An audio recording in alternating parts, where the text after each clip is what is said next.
Good morning and welcome to the lecture number 7 of the course Water Resource Systems, Modeling Techniques and Analysis. We have been talking about optimization of multiple variables. Initially, we started with optimization of functions with no constraints. Such problems are called as unconstrained optimization problems. And then we introduced the equality constraints, that is optimization of a function of n variables with m number of equality constraints. And in the constraint optimization, where you have only equality constraints, we discussed two methods. One is the method of direct substitution, in which you will use the m equations to express m variables in terms of the remaining n minus m variables and convert the original constrained optimization problem into an unconstrained optimization problem with n minus m variables. So, essentially we eliminated the m number of variables using the m equations. And then we introduced the more rigorous Lagrange multiplier method, where corresponding to each of the equality constraint, we introduce an additional variable called the Lagrange multiplier. And then the original problem of n variables is now converted into another problem of n plus m variables with all the constraints taken into account. For the Lagrange multiplier method, we formulated the necessary conditions and the sufficiency conditions for a stationary point to correspond to either a maximum or minimum. And then we went on to state the Cohen-Tucker conditions. So, this is what we did in the previous lecture. In the last lecture, I discussed the Lagrange multiplier method, where we formulate the Lagrange function L is equal to f of x, summation j is equal to 1 to m lambda j g j of x. The lambda j's are the Lagrange multipliers, g j of x are the constraints. So, we stated g j of x is equal to 0 as a set of m constraints, m equality constraints, and we apply the Lagrange multiplier method for equality for optimization of functions with subject to equality constraints. The necessary condition for the problem will be dl by dxi is equal to 0 with respect to all i's. That means, we take the first derivative of the Lagrange with respect to each of the variables xi, and the first derivative of the Lagrange with respect to each of the Lagrange multipliers themselves, lambda j. So, you will have n conditions here plus m conditions here. So, n plus m equations, you solve for these n plus m equations simultaneously to get x 1, x 2, x 3 etcetera x n and lambda 1, lambda 2 etcetera lambda n. Lambda m, I am sorry. So, n plus m equations, you solve for the n plus m variables. The sufficiency condition, we formulated for the sufficiency condition, we formulated the determinant d based on the second order derivatives of the Lagrange d square L by dx I dx j, evaluated at the stationary point x star lambda star, and the first order derivative of the constraint functions g j of x with respect to each of the variables xi. Using these, we formulated the determinant and equated the determinant to 0, and you get a polynomial of the order n minus m for z, which is a function in which is a variable in the determinant d. Solve for z. If all the values of z are positive, then the point x star lambda star corresponds to a minimum. If all the values of z are negative, the point x star lambda star corresponds to a maximum. So, this is what we did in the Lagrange multiplier method. Then we went on to state the Cohen-Tucker conditions, which are necessary conditions for any optimization problem to be satisfied. So, the more general optimization problems are stated as minimize or maximize f of x subject to g j of x less than or equal to 0 or greater than or equal to 0 and so on. So, you have inequality constraints g j of x less than or equal to 0, g j of x greater than or equal to 0 and so on. And you have a function f of x of n decision variables x 1, x 2, x 3 etcetera x n. For such a general optimization problem, we state the Cohen-Tucker conditions as follows. This is for the particular combination of minimization of objective function subject to Gj of x less than or equal to 0. So, you have the objective function as minimization and the constraints are all of the form Gj of x less than or equal to 0. Then the Cohen-Tucker conditions are stated as df by dxi. This is a first order derivative of the original function df by dxi plus j is equal to 1 to m lambda j dgj dxi, where gj of x is a constraint function. So, you take the first derivative with respect to each of the variables and this condition you write for each of the variables. So, you have n number of conditions here and then lambda j gj is equal to 0, gj less than or equal to 0 and lambda j greater than or equal to 0. So, you have n number of conditions associated with this, m number of conditions associated with this, m conditions associated with this and m conditions associated with this. So, you have n plus 3 m conditions here. What we do is, we take the first n plus m conditions, which are in fact equations, n plus m equations, to solve for the n plus m variables, namely x1, x2, x3, etc., xn, lambda 1, lambda 2, etc., lambda m. So, you use these first n plus m equations to solve for the n plus m variables and then examine whether the solutions that you so obtain satisfy in fact these two conditions, lambda gj is less than or equal to 0, which are the original constraints, and lambda j greater than or equal to 0. So, we use the last two conditions to examine whether the solutions that we obtain from the first two conditions in fact satisfy these conditions. So, this is the way we apply the Cohen-Tucker conditions. I again repeat, Cohen-Tucker conditions are necessary conditions, they are not sufficiency conditions, except for a specific type of problems where the objective function is convex and you are looking for a minimization and all the constraints are convex functions.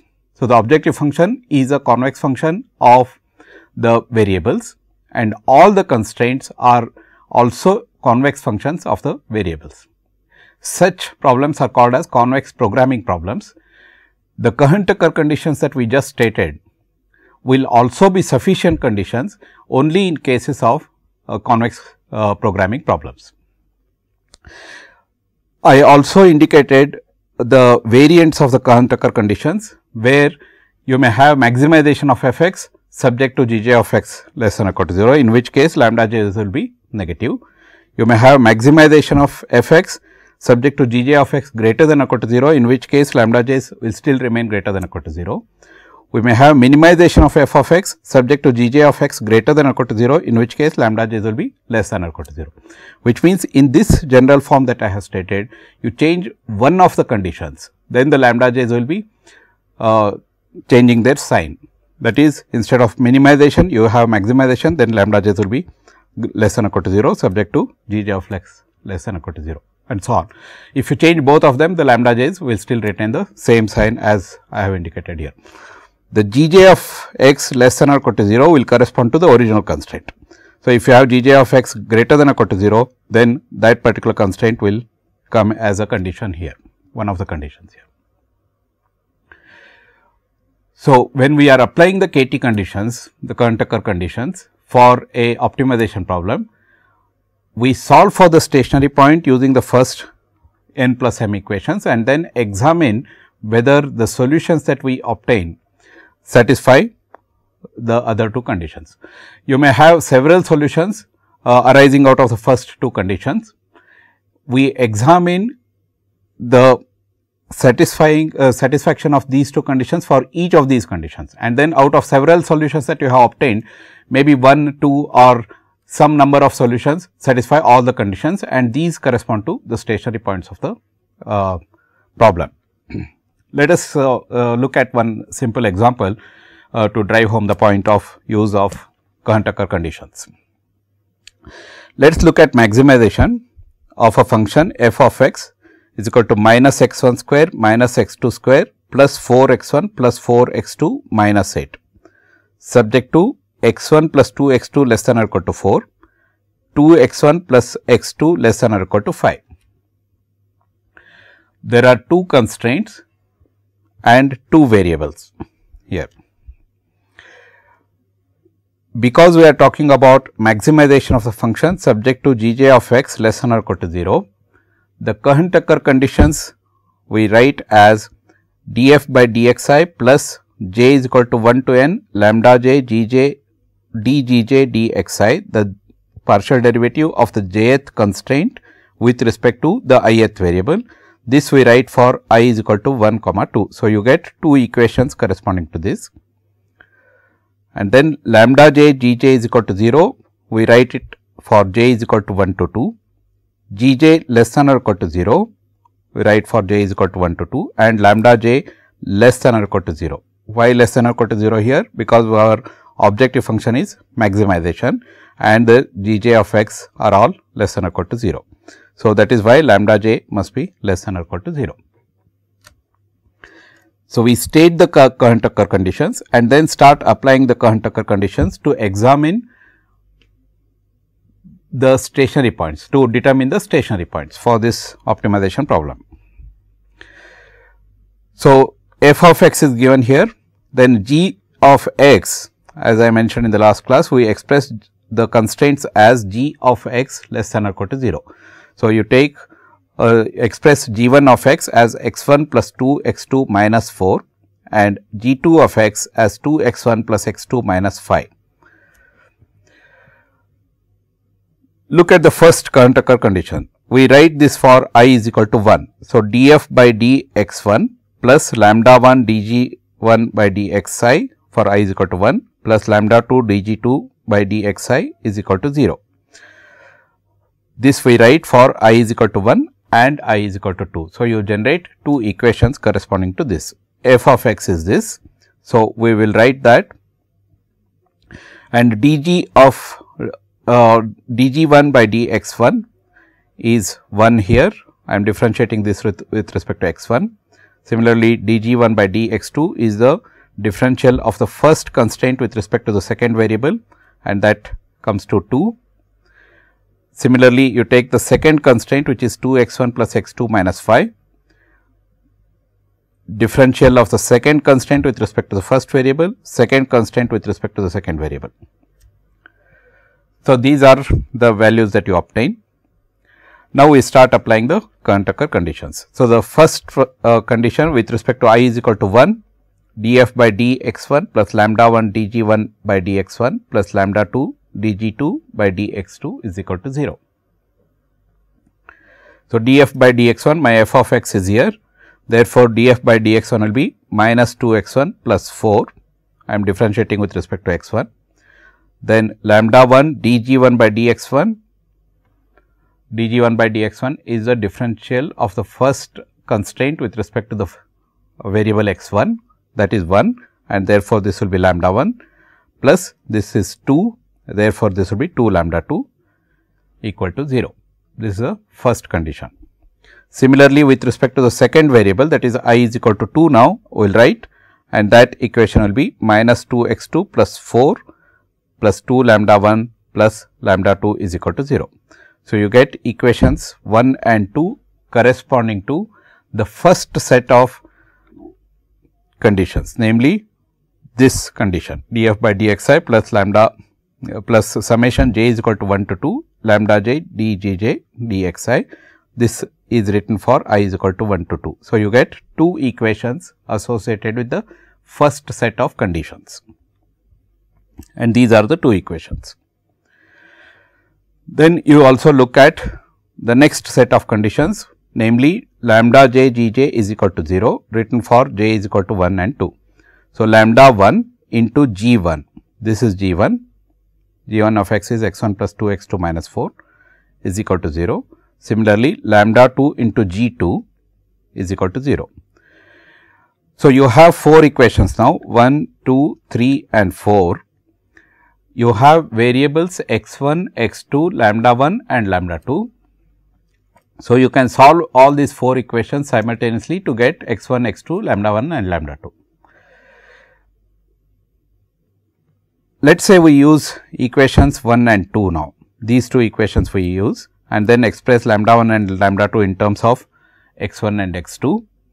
These are fairly straightforward solutions, but let us go through it, because you get several combinations and each combination leading to certain set of sets of solutions, and then we need to examine the other conditions associated with each of these solutions. So, let us start with these 2 equations, equation 1 and 2. From these we express lambda 1 and lambda 2 in terms of x 1 and x 2. So, lambda 2 I take these 2 equations and then express lambda 2, I eliminate lambda 1 from here and express lambda 2 as 4 x 1 minus 2 x 2 minus 4 divided by 3. Similarly, I express lambda 1 using these 2 equations and using the value of lambda 2 that I just obtained as lambda 1 is equal to minus 2 x 1 plus 4 x 2 minus 4 divided by 3. Now, you have equations 3 and 4, which are lambda j g j is equal to 0. We have now expressed lambda 1 and lambda 2 in terms of x 1 and x 2. So, we reformulate these equations 3 and 4 as equations 5 and 6. So, I am expressing lambda 1 here and lambda 2 here in terms of x 1 and x 2, and these are g j of x is equal to 0. Now, for these sets of equations, what we then do is that we take this to be 0 along with this to be 0, this to be 0 along with this to be 0, this to be 0 along with this to be 0, this to be 0 along with this to be 0. Therefore, we formulate 4 different sets of equations to solve to obtain 4 solutions, and associated with each of these solutions we examine the conditions g j x less than or equal to 0 and lambda j less than or equal to 0. So, this is how we proceed. So, for the first terms in both the equations, that is 5 and 6, I take minus 2 x 1 plus 4 x 2 minus 4 is equal to 0, 4 x 1 minus 2 x 2 minus 4 is equal to 0. We obtain the solutions x 1 is equal to 0, I am sorry, x 1 is equal to 2 and x 2 is equal to 2. Using these, we now examine whether the other 2 conditions are satisfied, namely g j of x is less than or equal to 0, which are the original constraints, and lambda j less than or equal to 0, which is the requirement of the KT conditions. So, we substitute x 1 is equal to 2 and x 2 is equal to 2, which is one of the 4 solutions that we need to obtain. For this solution, we examine the conditions g j less than or equal to 0 and lambda j less than or equal to 0. So, you put for lambda 1, you have the expression minus 2 x 1 plus 4 x 2 minus 4 divided by 3, and this turns out to be 0, and lambda 2 is equal to 4 x 1 minus 2 x 2 minus 4 divided by 3, this turns out to be 0. This is expected because these conditions that we have obtained here, these are in fact the lambda values, lambda 1 and lambda 2 values, and you are setting it to 0, and therefore, you get lambda 1 is equal to 0, lambda 2 is equal to 0, and therefore, lambda j less than or equal to 0 is in fact satisfied. We then go to g j of x less than or equal to 0. When you substitute the values of x 1 and x 2, you get g 1 of x is equal to 2 and g 2 of x is equal to 1, which are not both less than or equal to 0. And therefore, this set of conditions is not satisfied by the point 2, 2, which you obtained as the first set of solutions. So, this condition is not satisfied, and then we move to other solutions. In fact, even if this set this point satisfies all the conditions, we still exhaust all the solutions to examine how many stationary points we can obtain. So, this condition is not satisfied, therefore, we proceed to the next set of solutions. How do we obtain the next set of solutions? We take the second terms of equations 5 and 6. These are the equations 5 and 6. We initially took these 2 sets. We take now these 2 sets and then obtain the solutions. So, we take these two sets of equations and obtain x 1 is equal to 8 by 5 and x 2 is equal to 6 by 5. With these now, we again examine whether g j of x is less than or equal to 0 and lambda j is less than or equal to 0 are satisfied. Lambda j you get as minus 4 by 5 and lambda 1 you get as minus 4 by 5 and lambda 2 you get it as 0. Therefore, this condition is satisfied. Now, you look at g 1 x and g 2 x. So, g 1 x is 0, it turns out to be 0 with these x 1 and x 2, and g 2 of x turns out to be minus 3 by 5 and therefore, this condition is also satisfied. So, the point 8 by 5, 6 by 5 satisfies all the conditions. All the 4 sets of KT conditions are satisfied by these points, this point 8 by 5, 6 by 5. However, we have still not exhausted all the remaining solutions. So, even if we identify one point to satisfy one point as satisfying all the conditions, we still exhaust all the remaining solutions to capture all the stationary points. So, we move to the next solution, where we take the first term in equation 5 and the second term in equation 6 and obtain the solutions as x 1 is equal to 8 by 5 and x 2 is equal to 9 by 5. And then again check for the conditions g j of x less than or equal to 0 and lambda j less than or equal to 0. When we examine for lambdas, you get lambda 1 is equal to 0 here and lambda 2 is equal to minus 2 by 5 associated with x 1 is equal to 8 by 5 and x 2 is equal to 9 by 5, and therefore, this condition is satisfied. However, when we come to g 1 of x, you get g 1 of x is equal to 6 by 5, which does not satisfy the condition that g j of x must be less than or equal to 0, and therefore, this condition is not satisfied. Then we move on and check for other solutions. What are the other solutions? We take the second term in equation 5 and second term in equation 6. These are the equations 5 and 6. Now, we take this equal to 0 and this equal to 0 and formulate the equations. Here we formulate the equations and obtain x 1 is equal to 2 and x 2 is equal to 1. Again we examine whether this point in fact satisfies the other two conditions. We see that lambda j is less than or equal to 0 is not satisfied, whereas g j of x is less than or equal to 0 is satisfied. So, one of the conditions is violated and therefore, this point does not correspond to a stationary point. So, with that then we have exhausted all the solutions. Among all these 4 sets of possible solutions, we see that only one set of solutions satisfies all the conditions, and that point is x 1 star is 8 by 5 and x 2 star is 6 by 5, and that corresponds to the optimal solution.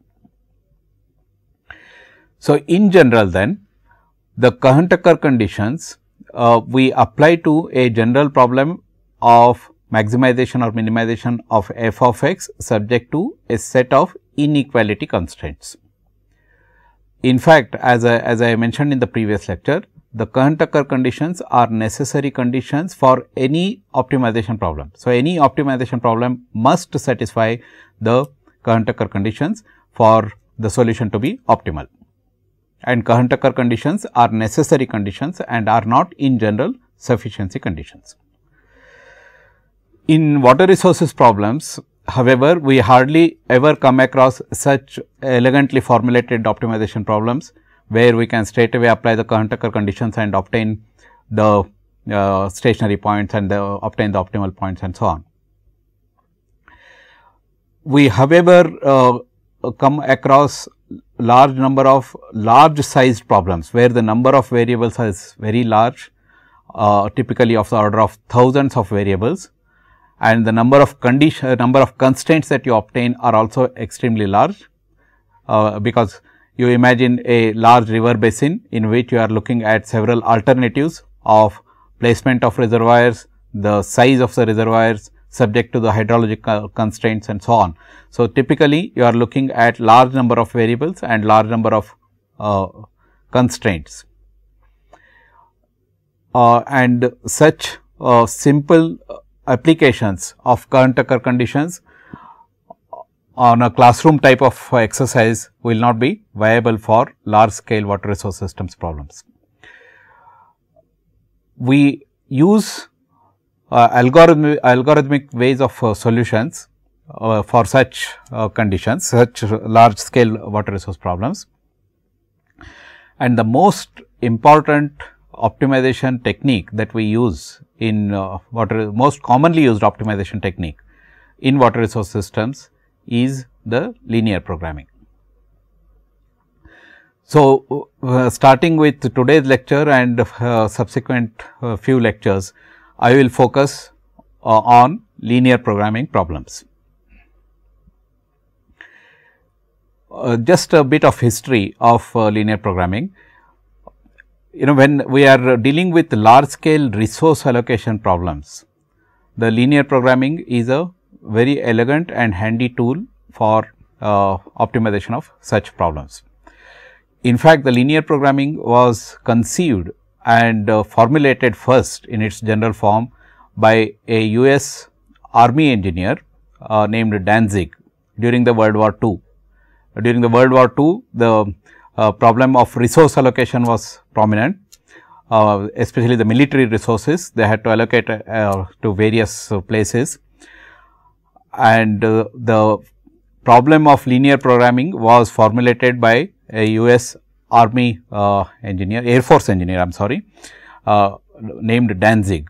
And in fact, he developed the simplex algorithm subsequently for solution of the linear programming problems. Linear programming is so commonly adopted in all branches of engineering that it is said that about 25% of all the problems that are solved on computer are in fact LP problems, linear programming problems. Let us see why and how the linear programming is applied to several problems. We have seen a general statement of the optimization problem, where we have the objective function f of x, which is to be minimized or maximized, which is a function of n decision variables x 1, x 2, etcetera, x n, subject to g j of x less than or equal to 0. You have m conditions.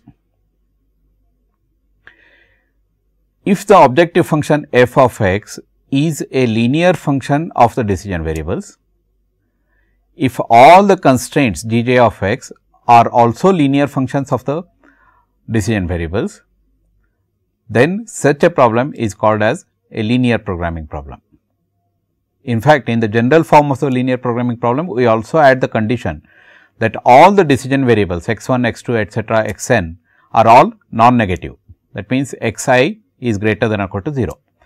So, in general, you have three conditions to be satisfied, namely that the objective function f of x is a linear function of the decision variables x 1, x 2, etcetera, x n.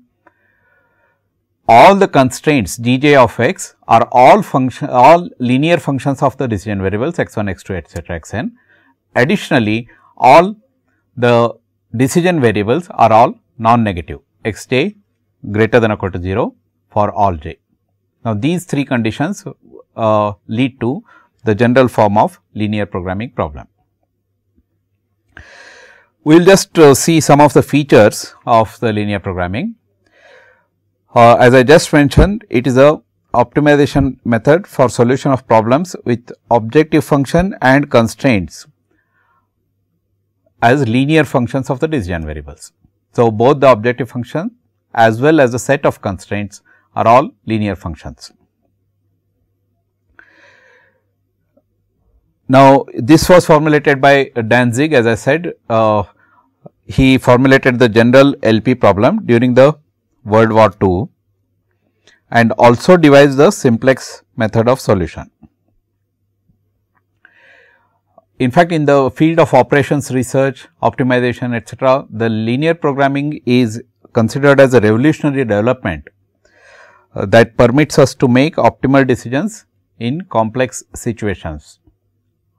And as you will see during the application in the applications lectures, where we deal with large scale water resource systems problems, LP becomes a very handy and elegant tool for screening of alternatives, for obtaining optimal reservoir operating policies, for obtaining optimal hydropower generation, obtaining optimal flood control and so on.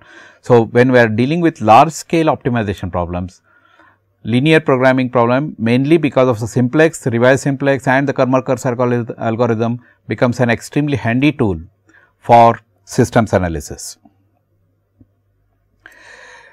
The simplex method, as I mentioned and as we will introduce in the subsequent courses, is the most elegant and efficient and therefore, a very popular method of optimization. The Karmarkar's algorithm, which is developed by Karmarkar, an Indian, is 50 times faster than the revised simplex method. The general principle of the Karmarkar's algorithm I will explain when I am talking about the revised simplex method. And in the field of water resource systems, a large number of applications exist today of the linear programming problem. In fact, any first cut systems analysis that we do in water resources almost always uses the linear programming. So, there are a large number of applications. For example, you are talking about multi reservoir operation, multiple reservoir systems operation. Look at systems of Narmada river basin where you have 14 or 15 major reservoirs which have to be operated in an integrated way. So, you are looking at optimization of reservoir operation of large systems. Even when you are talking about a single reservoir optimization, you have multiple functions: water supply, irrigation, flood control, hydropower, downstream water control and so on. So, you have a single reservoir catering to multiple functions, and then you are talking about time periods of the order of 10 days, 15 days within a year. So, you may have 36 time periods within a year, 12 time periods within a year and so on.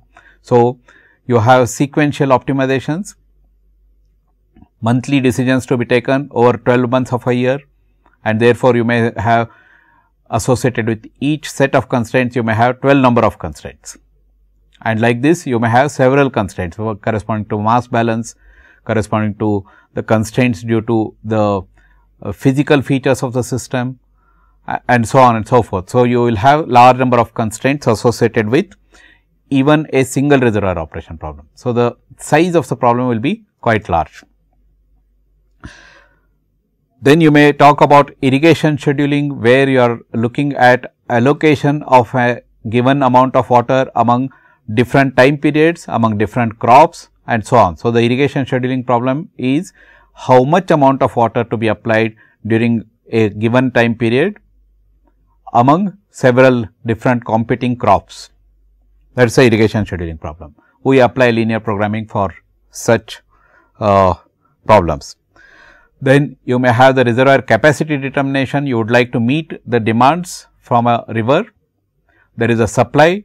So, the supply will determine the constraints of water availability, and then you would like to have a given reservoir of minimum capacity to meet a set of demands.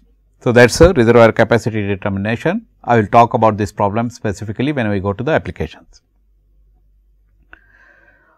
Then you have screening of alternatives in river basin development. Let us say you have a large river basin in which you would like to build several reservoirs, and you would like to use the groundwater at several locations.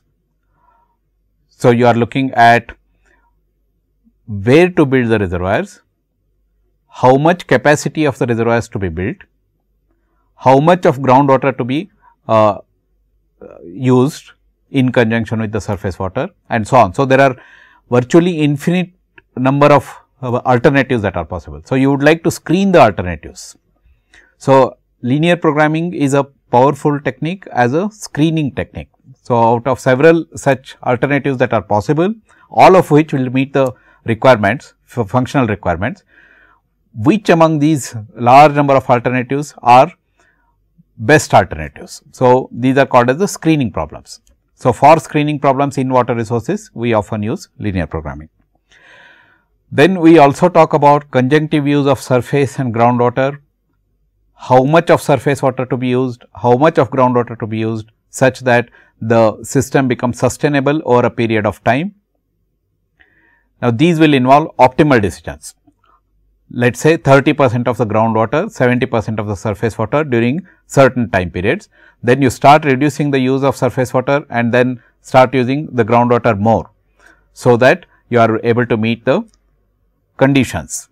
What are the conditions? As I mentioned in the very first lecture, that you do not want the groundwater to come into the root zone by thus causing the waterlogging, and you do not want the groundwater to deplete so much that it becomes unsustainable. So, you would like to maintain the groundwater level within certain conditions, yet at the same time you are able to meet the requirements, both irrigation requirements as well as municipal and industrial requirements. So, such problems are the conjunctive use problems, and typically in conjunctive use problems, because you have a groundwater model, you have a surface water model, and then the two will be integrated together in an optimization framework. The size of the optimization problem will be really large.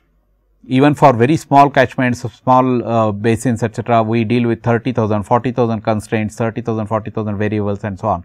So, any water resource systems problems, when we want to address the problems in a meaningful manner, the size becomes a major issue. And whenever we are talking about large sized optimization problems, linear programming is provides us with a very handy tool for solution of such problems. Then the resource allocation problems, as I mentioned, it is not just the water resource. When you are talking about developing a river basin, you may be talking about economic resource allocation, the labor resource allocation, the land resource allocation, the water resource allocation and so on. So, when you are talking about allocation of various resources, the linear programming is it is a very elegant and useful tool of optimization.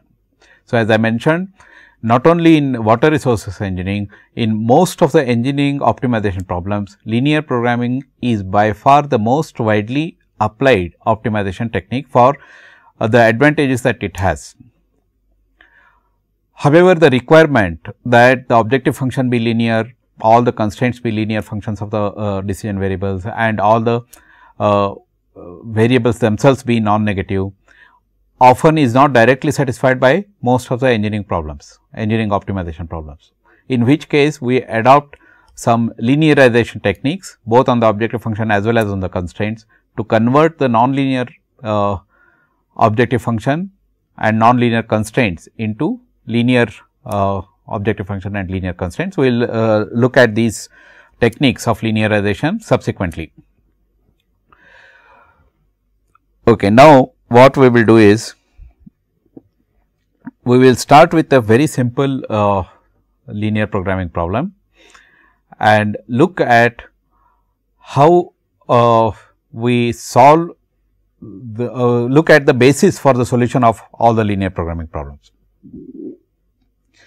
As I mentioned, you have in the linear programming, you have f x as a linear function of x. X is a vector of decision variables x 1, x 2, etc., x n. You have n number of decision variables. So, the objective function is a linear function of the decision variables. All the constraints are all linear functions of x.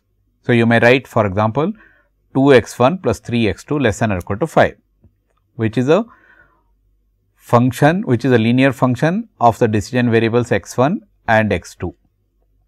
Whereas, if you have 3 x 1 into x 2 plus 5 x 1 square or 5 x 2 square, etc., this is not a linear function. So, you must have all the constraints also as linear functions. Then, in the general form, the requirement is that all the variables be non-negative. In most of the water resources problems, and in fact, in most of the engineering decision making problems, the decision variables that we will be dealing with are all almost always physical variables. For example, we may be talking about maximization or minimization of the reservoir capacity, maximization of the flood control storage, maximization of hydropower development and so on. So, the variables associated with these will be storage variable, inflow variable, the discharge variable and so on. So, these are in general non-negative. We will be talking about mostly the physical variables, which are all in general positive variables or non-negative variables. However, there may be situations where we may be talking about, let us say, temperature, which can also take negative values. So, there may be cases where you may have to deal with variables which are unrestricted in sign. We will see presently how we deal with unrestricted in sign.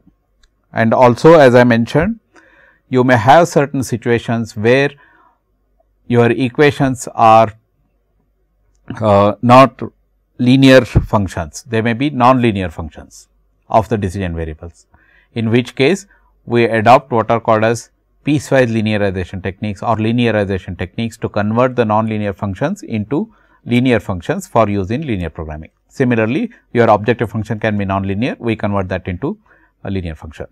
So, the requirement of the general form of LP is that the objective function should be a linear function, constraints should all be linear functions of the decision variables, and all the decision variables be non-negative. When your optimization problem satisfies all these three conditions, then we use the linear programming problem. Okay, let us look at the simplest form of solution, which in fact provides us with the motivation for the algorithmic way of solutions. Let us say we start with a simple problem.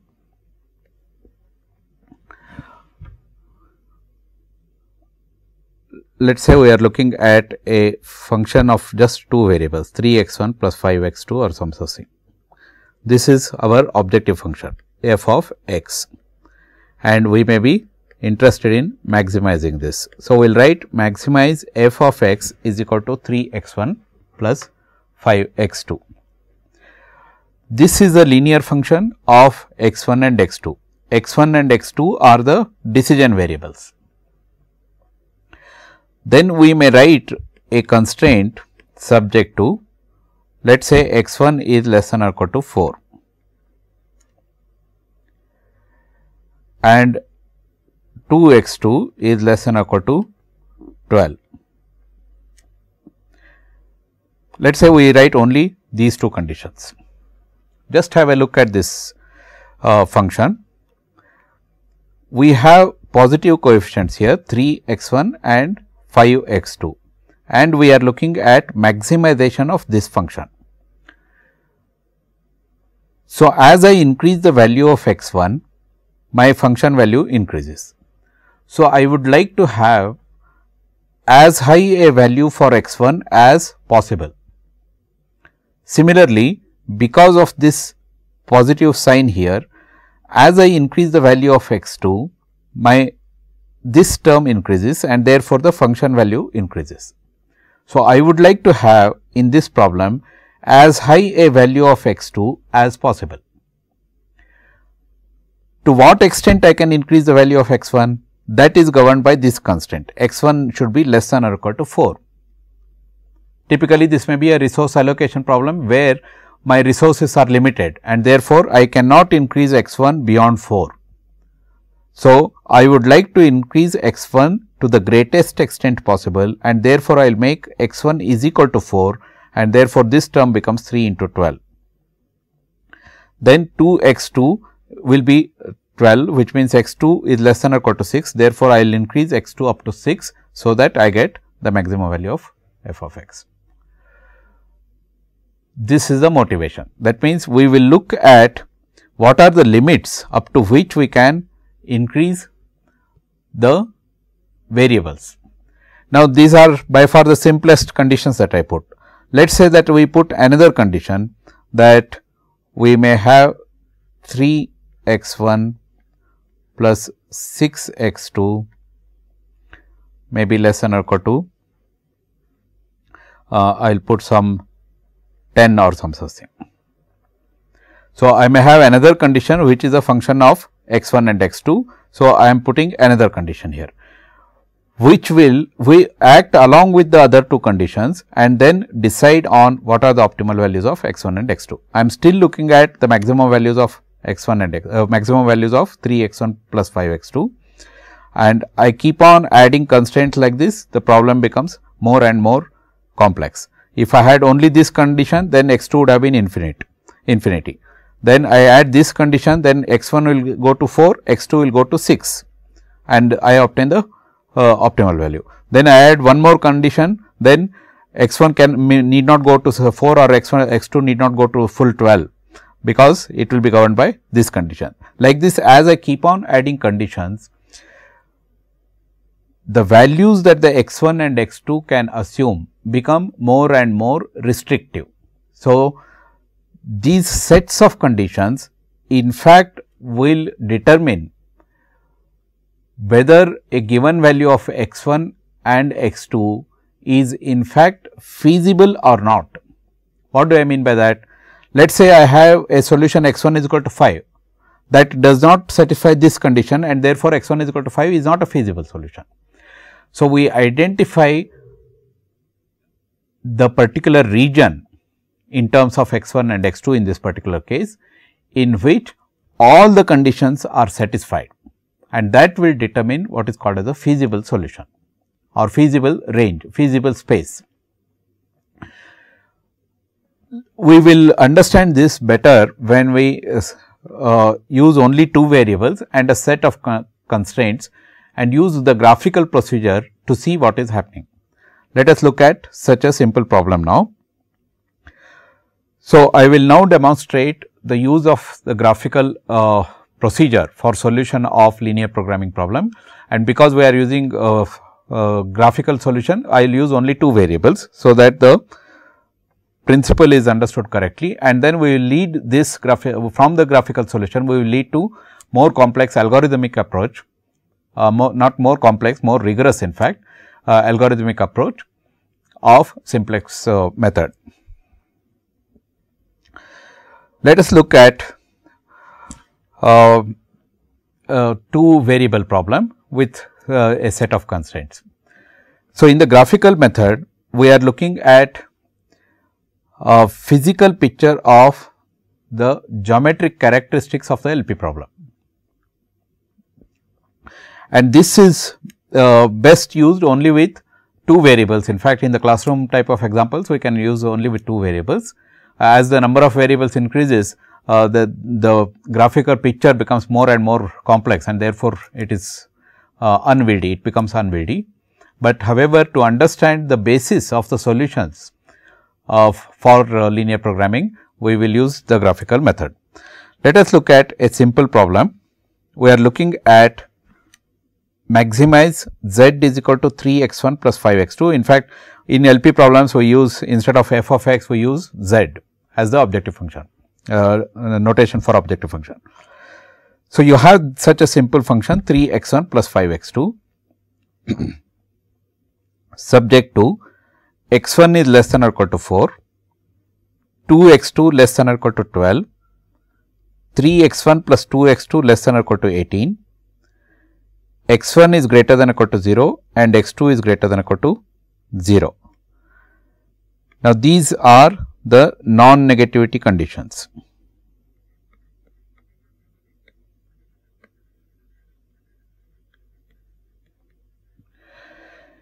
Look at the objective function. It is a linear function of the decision variables x 1 and x 2. So, the objective function is a linear function.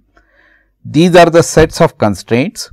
X 1 is less than or equal to 4 is a linear function of x 1.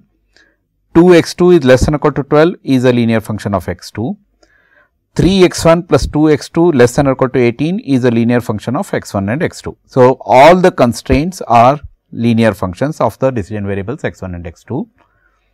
And additionally, you have the decision variables as non-negative. So, the non-negativity conditions are stated as x 1 greater than or equal to 0, x 2 greater than or equal to 0. Now, to solve this by a graphical method, what we notice is that because of the non-negativity conditions x1 greater than or equal to 0, x2 greater than or equal to 0, in the 4 quadrants that we have in the 2-dimensional space, the solution must lie in the first quadrant, because x1 greater than or equal to 0, x2 greater than or equal to 0. So, what we do is that we first draw the axis. This is the x1 axis, this is the x2 axis, and because x1 is greater than or equal to 0, I am looking at this region x1 greater than or equal to 0, and because x2 is greater than or equal to 0, I am looking to the right of this axis. Therefore, the solution lies in the first quadrant. Then I look at the and therefore, I mark the first quadrant. So, the solution has to lie on the first quadrant here, because of x1 greater than or equal to 0, x2 greater than or equal to 0. Then I look at the conditions. We have the condition x1 less than or equal to 4. To mark this condition, what I do is I take x1 is equal to 4, because I want to increase x1, and I am putting a bound of x1 is equal to 4. x1 cannot be greater than 4. So, x1 cannot exceed beyond 4. So, I draw a line x1 is equal to 4, which in fact determines the bound on x1, and because I want x1 less than or equal to 4, I look towards the left of this. So, any region within this will satisfy this condition, namely x1 is less than or equal to 4. Then I look at the second condition, which is 2x2 is less than or equal to 12, or x2 is equal to 6. So, this line is x2 is equal to 6, and I have to look below this, because x2 cannot be more than 6. So, I am looking below this. Just look at what happened. The moment I considered these two conditions, I have defined a region here. In this region, both these conditions are satisfied. Any point outside of this region, at least one of the conditions is violated. Therefore, that becomes an infeasible point. So, by drawing these two conditions, these two constraints, I have identified a region in which these two conditions along with the non-negativity conditions are satisfied. Now, we look at the third condition. Third condition is 3x1 plus 2x2 is less than or equal to 18. Now, 3x1 plus 2x2 less than or equal to 18 is this line. How do I draw the line? I put x1 is equal to 0, I get x2 is equal to 9. So, 0, 9 is 1 point. I put x2 is equal to 0, I get x1 is equal to 18. Therefore, 6, 0 is another point. So, I join these 2 points. By joining these 2 points, I draw the line 3x1 plus 2x2 is equal to 18. What did I do? And because I want this to be less than or equal to 18, I am looking at this direction now. So, because of this condition now, I have now found another region where all the 3 conditions are satisfied. So, I mark this region now. This is the region in which all the conditions are satisfied, all the 3 conditions are satisfied. And this in fact becomes the feasible region of the problem. Remember, I have not looked at the objective function yet. I am only looking at the set of constraints. These are the non-negativity conditions, x1 is greater than 0, x2 greater than 0, which makes my solution possible only in the first quadrant. Then I looked at x1 less than or equal to 4 by drawing a line x1 is equal to 4, and then say that my solution should lie to the left of this line. Then I drew 2x2 less than or equal to 12 by I drew 2x2 is equal to 12, which defines the bound on this condition. I have to look to the down to the below of this condition.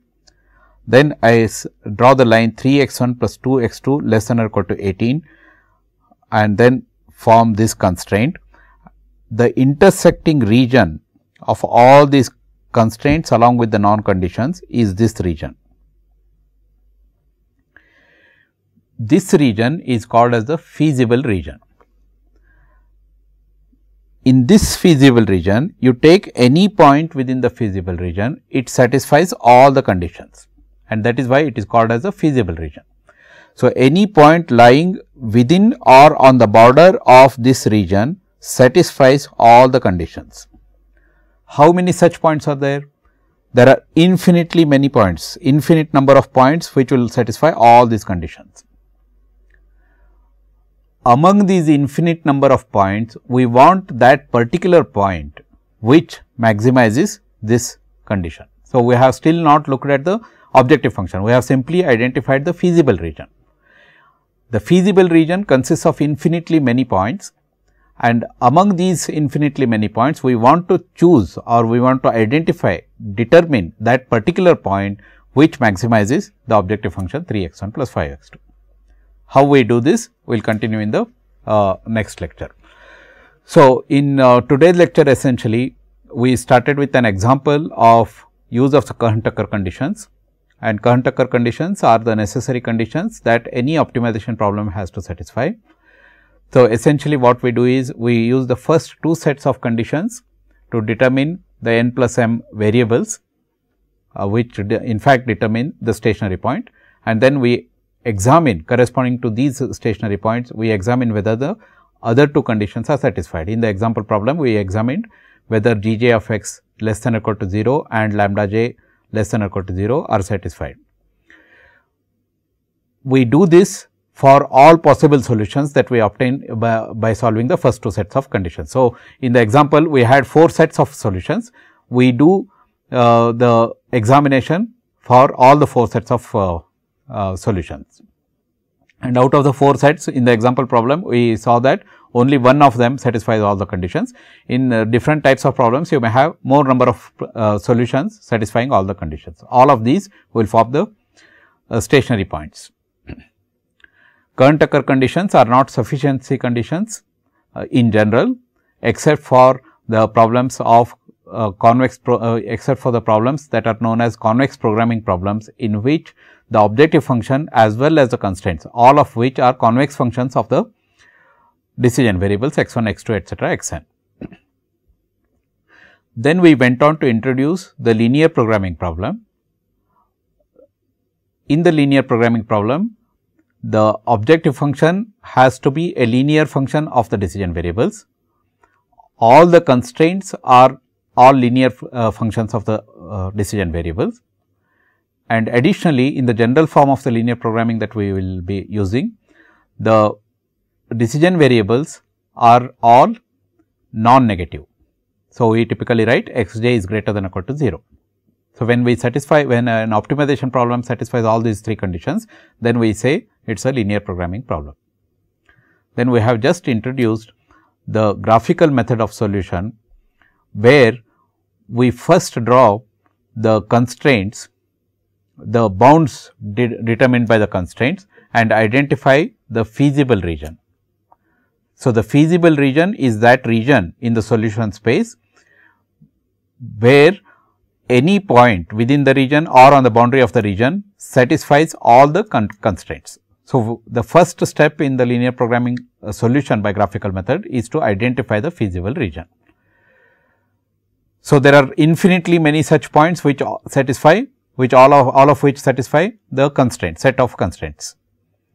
Among these infinitely many points, we have to identify one particular solution, which is in fact the optimal solution. We will see how to do this in the next class. Thank you for your attention.